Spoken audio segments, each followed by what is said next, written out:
Hey, what's up, Brodies? Today I'm going to be talking about the UFC card that happened last night, but especially the Sean Strickland versus DDP fight. I know a lot of people are saying robberies, but if you're saying robbery, what the hell were you watching, bro? Because I ain't seen no robbery anywhere. If you think it was a robbery, either you live in a trailer park, either you're a worse casual than me, or you just bet on it. And at that point, you definitely lost bread because you definitely lost on that Neil Magny pick too, man. You did not pick Neil Magny to beat the Canadian casual.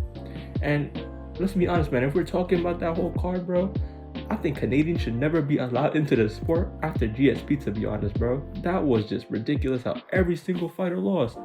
Bro, betting on Canadians is an L idea, so let's not talk about that anymore. Let's just talk about the main event. You know, a lot of people after watching that main event were saying robbery, but was I like the only one who thought it was like a clear 3-1 going into the fifth?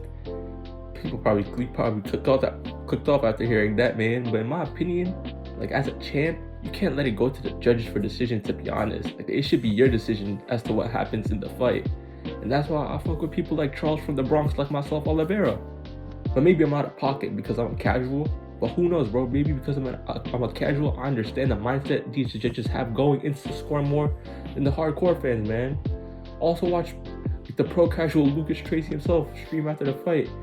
And to be honest, that fight could have gone either way, man. But I do believe DDP won the second, third, and fourth pretty decisively. But you know what? That second round could have gone anyway. But do I think there was a corporate agenda to get Sean Strickland out of there and bring someone like DDP after all the noise Sean Strickland made in the past week? You know me, man, bro. If you saw my last video, I was corporate snipes in the house. So if you watch that video, essentially, yeah, they probably did want to pack him up. And even though I agreed in that video Sean isn't best for business, I know that wasn't an unpopular opinion, but I do feel bad seeing him not as a champion anymore because of that different perspective he brings. But let me say this first. Let me talk about the main event for real. Let's all in congregation agree to never doubt DDP's cardio ever again. Because is it just me, or DDP look better than Sean in terms of stamina? Or maybe that's how Sean fights. I don't know. But this is Sean's most tired he's looked, and that's coming from a casual who's only watched like 3 Sean Strickland fights. It looked like Sean was looking tired by the end of it, but yeah, DDP, man, he doesn't show signs of being tired. Bro, he's just a filthy mouth breather, bro. He's not like a look smasher like the rest of us, if you know what I'm saying. He's just trying to rob our oxygen, bro. He loves breathing from his mouth and not his nose. But at the same time, he's also undefeated, which is wild to even say in 2024, man. Bro, because of all the doubts, all the underdogs, bro. All the fights he had with Derek, or what's that dude's name? Darren Till, and then Derek Brunson, man.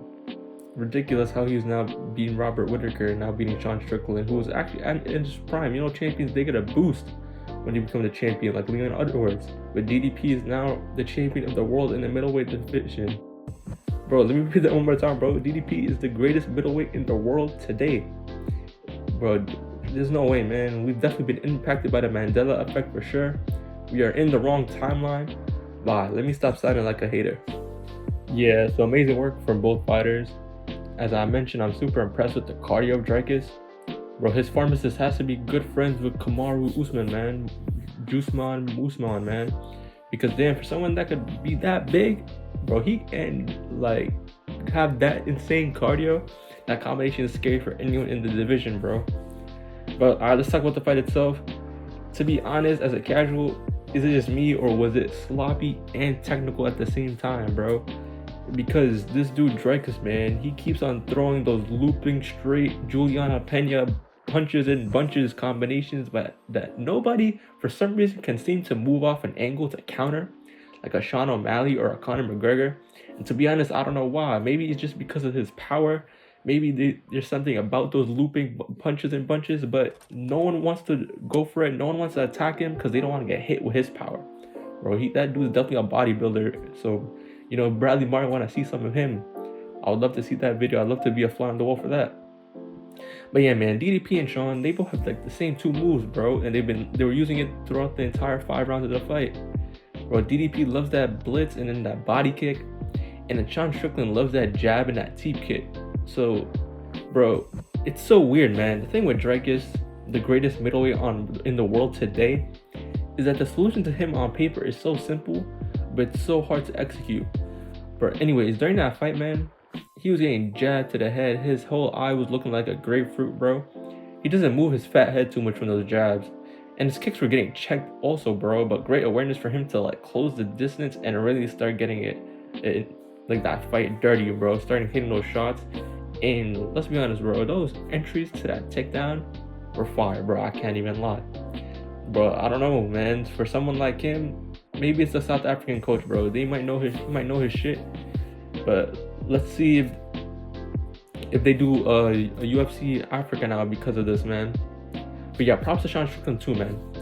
As I said, it's a bit sad that he's not champion because of what he represented. But I think overall, it's not the worst thing for the sport.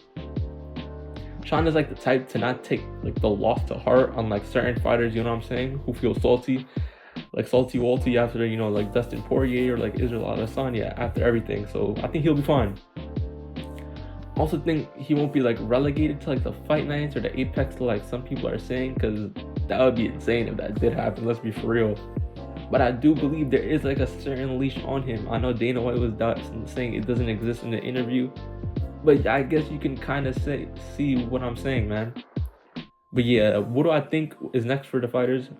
Bro, we need contender Izzy back, because that dude was a savage, versus Dricus. And I know a lot of y'all will say undeserving, woohoo. Bro, like, shut up, bro. Like, let's be honest, bro. You don't hear that same logic for Cheeto versus Sean O'Malley, bro. Bro, we needed Marab Machine versus Sean, not Cheeto. But I bet, bro, I think that Izzy versus DDP will bring a lot of eyes. There's a bit of bad blood there. And literally, the fight wouldn't have really happened. People are calling for a Sean Strickland rematch. And that should have happened. But I don't think that's going to happen anymore because Dricus called him out. And when you do the call out, you know Adesanya is going to be posting all over Twitter or all over, bro. Except for when Pereira said come to daddy. Then he was panicking. But like, let's be for real. Israel Adesanya is not tweeting. I think it just makes perfect sense now to do that fight. And I'm not sure who's gonna win, to be honest, bro. But if I did have to pick, I might have to go for Israel Adesanya. But I don't know how he's looking, bro. He looks like he's coming off the couch. Dricus, he became a champion, so he might get more of those points back, more of that boost in championship like points. Who knows who's gonna cheer? I feel like whoever's gonna win is whoever's gonna get cheered in UFC Africa if that ever happens. And if that fight does not happen, bro, UFC Africa is never happening.